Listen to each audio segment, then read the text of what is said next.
Fala galera, boa tarde, aqui é o Lucas aqui. Estamos na Hurricane aqui Racing para apresentar mais um trabalho aqui feito pela nossa equipe. Finalizamos aqui o nosso projeto aqui no AZ1000 2014-15.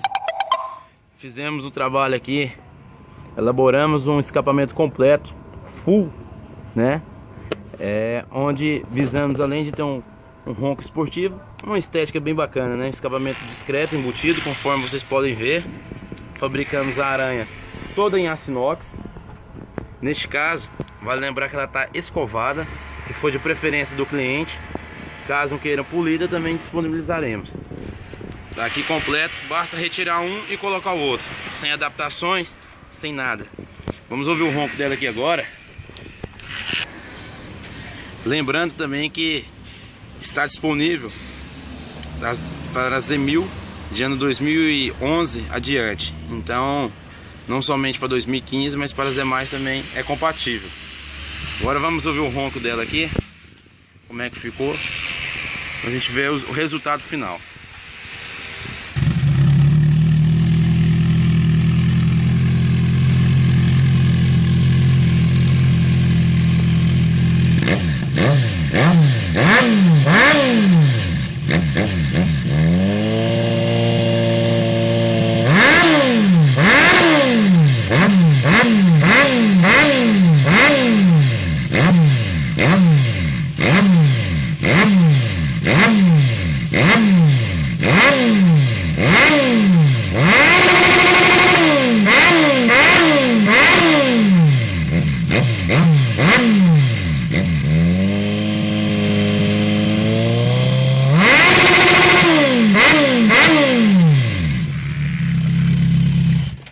Tá aí, mais um projeto da Hurricane.